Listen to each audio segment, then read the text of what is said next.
News 19 और आज का मतदाता टीवी में डॉक्टर सतवीर जी आपका स्वागत है। नमस्कार सर। नमस्कार। डॉक्टर सतवीर सिंह जी, जो सबसे बड़ी बात है, अभी किसी न्यूज़पेपर में एक आपका राइटअप आया था कि पूरे देश में जो है डायबिटीज़ बड़ी घातक इशारा कर रही है। भविष्य में कोई बड़ी एक तरह से उसको भयावह स्थिति हो जाएगी। तो इसकी बारे में कुछ जनता के लिए या सरकार से कुछ निवेदन करेंगे? जनता से निवेदन है कि आज के युग में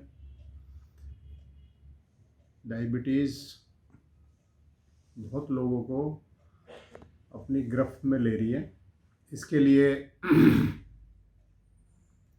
सबसे ज़्यादा हमें अपने खान पान का ध्यान रखना है और एक्सरसाइज पे भी विशेष ध्यान देना है। 1 घंटे की वॉक हमें बहुत बीमारियों से दूर रख सकती है, जिसमें डायबिटीज़ भी एक अहम बीमारी है। तो हमारा सबसे यही निवेदन है कि आप समय निकाल के किसी भी समय 1 घंटा अपने लिए योगा कर सकते हो, मॉर्निंग वॉक कर सकते हो, जिम जा सकते हो, कोई भी एक्सरसाइज ज़रूर करें। और दूसरा, खान पान का विशेष ध्यान रखें, बाहर की चीज़ कम से कम खाएं। सर, पहले होता था कि इंसान महीने में 1-2 बार रेस्ट हो जाता था, अब हफ्ते में 2 बार या 3 बार दूसरे जाना सुनिश्चित है। तो ये कितना ज़्यादा शैली खराब हो गई सर। बाहर का खाना मैंने पहले भी कहा कि कम करें। कभी कभी जाना तो बनता है, लेकिन ज़्यादा नहीं जाना चाहिए बाहर खाने के लिए, उससे हेल्दी खाना नहीं होता वो। राइट। कभी कभी करिए, लेकिन अगर आप बाहर खाना खा रहे हैं तो उसके लिए हमें एक्सरसाइज और बढ़ानी होगी, तब जा सकते हैं आप। तब जा सकते हैं आप। अगर हम एक्सरसाइज नहीं कर रहे तो हमें बाहर का खाना खाना उचित नहीं है। तो मेरी तो यही राय है अपने दर्शकों के लिए कि एक्सरसाइज पे विशेष ध्यान दें। सर, थोड़ा सा इस पे और विस्तार से बात करेंगे कि अमूमन हमारे देश में जितने भी लोग हैं वो डायबिटीज़ को बहुत सीरियस बीमारी नहीं समझते। वो सोचते हैं कि ये तो आ गई है तो जाएगी नहीं और हम दवाई खाते खाते अपना काम चलाएंगे। मैं चाहता हूँ एज ए डॉक्टर, सर आप बताएंगे कितना गंभीर परिणाम लाती है, किन किन ऑर्गन्स को इफेक्टेड करती है सर? नहीं, डायबिटीज़ अपने आप में एक बहुत ही घातक बीमारी है। इससे हमारी किडनी खराब हो सकती है, इससे हमारा लीवर खराब हो सकता है, इससे हमारा हार्ट पे असर आता है, ब्रेन पे असर आता है। जो हमारे मेन ऑर्गन है उन पे, हर ऑर्गन पे ये असर डालती है। तो डायबिटीज़ कोई छोटी बीमारी नहीं है, लेकिन अगर ये हो जाए तो अगर इसको हम कंट्रोल भी कर सकते हैं।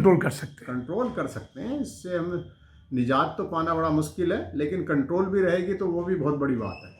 कंट्रोल रखने के यही उपाय हैं। व्यायाम, लाइफ स्टाइल को ठीक करना, दिनचर्या बोलते हैं हम उसको।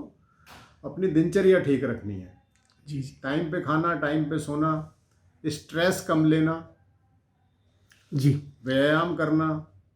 आवाज़ सर, पूरी लाइफ जो है ना स्ट्रेस भरी हुई है। तो अगर हमें डायबिटीज़, पहली बात तो होगी नहीं अगर हम अपना लाइफ स्टाइल ठीक रखेंगे। जी। दूसरी, अगर हो भी गई तो वो कंट्रोल रहेगी। तो इसलिए हमें सबसे ज़रूरी है लाइफ स्टाइल को हमें ठीक रखना। सर बस 2 सवाल।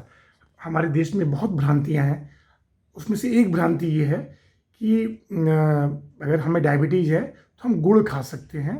ये बहुत जनरल सवाल है, जनता का सवाल है।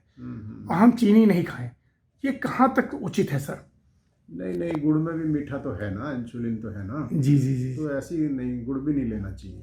नहीं लेना चाहिए ना। अगर आप, मीठा तो परहेज ही रहेगा हमारे लिए। सर, जैसे हमारे देश के प्रधानमंत्री मोदी जी ने योग को प्रसारित किया, काफ़ी स्तर घर घर योग पहुंचा दिया, क्या उसी तरह डायबिटीज़ की रोकथाम के लिए कोई विशेष अभियान चलाना चाहिए? अंतिम सवाल है सर डायबिटीज़ को लेके। विशेष अभियान मोदी जी ने चलाया तो है। योग से अच्छी कोई चीज़ ही नहीं है। हाँ। तो विशेष अभियान यही है कि उसके साथ थोड़ा सा अपना पूरा लाइफ स्टाइल और चेंज कर लें योग के साथ। राइट। लाइफ स्टाइल में यही है कि हमें समय से उठना है, समय से सोना है, समय से खाना खाना है, बाहर का कम से कम खाना है, हेल्दी फूड खाना है, पानी की मात्रा ज़्यादा रखें पीने के लिए, यही हमारी राय है बस। सर एक सवाल और, जैसा कि आप पहले भी आपने कहा हुआ है कि गाज़ियाबाद में हाई राइज सोसाइटी ज़्यादा है सर, यहाँ की वातावरण बहुत ज़्यादा प्रदूषित है, पानी भी बहुत ज़्यादा दूषित है सर, लेकिन जो विटामिन डी है सर, ये बिल्कुल जनता का सवाल मैं आपसे पूछ रहा हूँ, जो निःशुल्क मिलती है उसको लोग लेना पसंद नहीं कर सकते। विटामिन डी की जो गंभीरता है या उसकी वैल्यू को थोड़ा सर एज ए डॉक्टर बता दें सर। विटामिन डी जो सन से मिलता है क्या? हमें डेली सुबह की जो धूप है आधा से 1 घंटा जरूर लेनी चाहिए। उसके अंदर चाहे हम बैठें चाहे हम वॉक करें, बहुत फायदेमंद है। आधे से 1 घंटा सेवन धूप का जरूर करना चाहिए, बहुत फायदा है उससे। सब आज की जनरेशन बिल्कुल नहीं करती सर, उससे एसी में रहना, कार में एसी में। आप जितनी इन्वेस्टिगेशन कराएंगे उससे 90% के विटामिन डी की वो कमी मिलेगी। हाँ जी, तो लेना चाहिए लोगों से। हाँ बिल्कुल लेना चाहिए, बिल्कुल लेना चाहिए, बहुत ज़रूरी है। सर एक और, जिस प्रोफेशन के आप विशेषज्ञ हैं, मैं चाहूँगा थोड़ा सा उसके बारे में बता दें सर। एक जनता का सवाल ये, जैसे कि लोग ये इंटरव्यू देख के आपसे संपर्क कर सकें सर। नहीं, हम तो देखो हमारी उम्र 65 साल हो गई है, ऑलराउंडर है हम यहाँ। ऑलराउंडर है। नर्सिंग होम एसोसिएशन के 6 साल से अध्यक्ष हैं। कैंप लगाते रहते हैं, लोगों की सेवा करते रहते हैं। जी जी सर, भारत देश जो है सर, बहुत महत्वपूर्ण सवाल है सर। टूरिज्म का एक बहुत बड़ा हिस्सा बन गया स्वास्थ्य के मामले के लिए। कितना लोग ताजमहल या कुछ और हमारे हिस्ट्री को देखने नहीं आते सर, उससे ज़्यादा लोग हेल्थ सुविधा पाने के लिए आते हैं सर। हेल्थ सुविधा हमारे देश के जो डॉक्टर हैं वो बहुत काबिल डॉक्टर हैं सारे। इतने काबिल डॉक्टर पूरे वर्ल्ड में नहीं है। तो इसलिए हमारे यहाँ काबिल भी हैं और सस्ता भी इलाज है और अच्छा भी इलाज है। हाँ, हमारे देश के डॉक्टरों पे तो नाज है हम। उसमें सर आप भी एक शुमार होते हैं।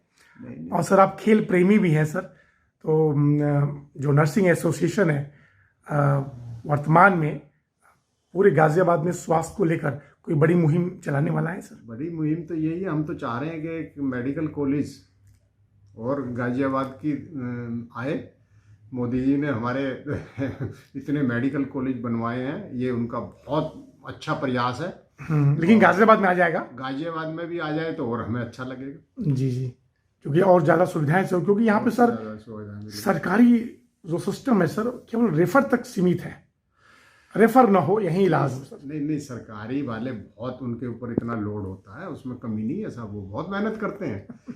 लेकिन एक मेडिकल कॉलेज अगर और आ जाएगा गवर्नमेंट का, तो हम किसी जो सीरियस मरीज है उसको दिल्ली वगैरह भेजते हैं, वो ना भेजना पड़ेगा, वो नहीं भेजना, कॉलेज में एडजस्ट हो जाएगा, वो लाभ मिल जाएगा। सर बस एक अंतिम सवाल सर, मन कह रहा है सर, गाजियाबाद एक तरह से इंडस्ट्रियल हब है, एजुकेशनल हब भी हो गया, और यहाँ पे सर जो मतलब पानी है ना, पानी बड़ा दूषित हो गया है, चाहे वो इंडस्ट्रीज के द्वारा होता हो या जो हाई राइज सोसाइटियाँ हैं वहाँ ट्रीटमेंट प्लांट का प्रॉपर न चलना होता हो।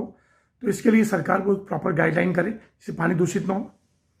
सरकार अपना प्रयास तो कर ही रही है, सरकार के प्रयास में कोई कमी नहीं है, वो अपना प्रयास कर रही है, लोगों को अवेयरनेस भी करती रहती है। तो हम लोग को और जागरूक होना चाहिए, हम लोगों को और जागरूक होना चाहिए बस। सर मोदी योगी जी सर, हमारा जो उत्तर प्रदेश का जो है लॉ एंड ऑर्डर कैसा है सर? बहुत अच्छा काम कर रहे हैं योगी, बहुत अच्छा काम कर रहे हैं जी, बहुत अच्छा काम कर रहे हैं जी, इसका कोई मुकाबला नहीं है, कोई मुकाबला नहीं है। सर जो हमारा दिव्य नर्सिंग होम है जिसके आप चेयरमैन हैं, डायरेक्टर हैं, जनता का सवाल है, अगर वो इस चैनल को देखे तो किन किन सुविधाओं का लाभ उठाने के लिए यहाँ आ सकती है सर? नहीं, हमारा दिव्य नर्सिंग होम देखिए 29 साल पुराना हॉस्पिटल है। यहाँ पे गैस्ट्रो की बहुत अच्छा इलाज है, यहाँ पे पेन मैनेजमेंट बहुत अच्छा है। डॉक्टर दिव्यांश पेन स्पेशलिस्ट हैं, doctor Neeraj Chaudhary liver transplant surgeon gastro surgeon है, और भी काबिल doctor Chhavi critical care specialist हैं।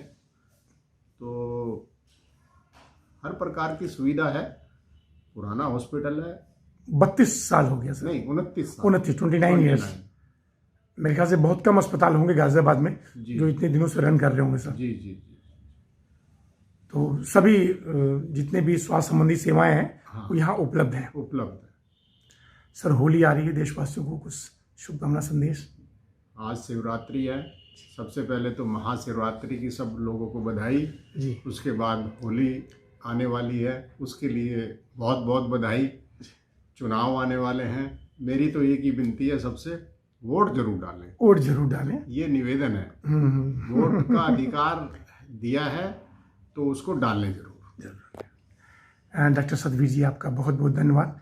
फिर किसी विषय पे मिलेंगे sir. Thank you sir, thank you. नमस्कार। नमस्कार।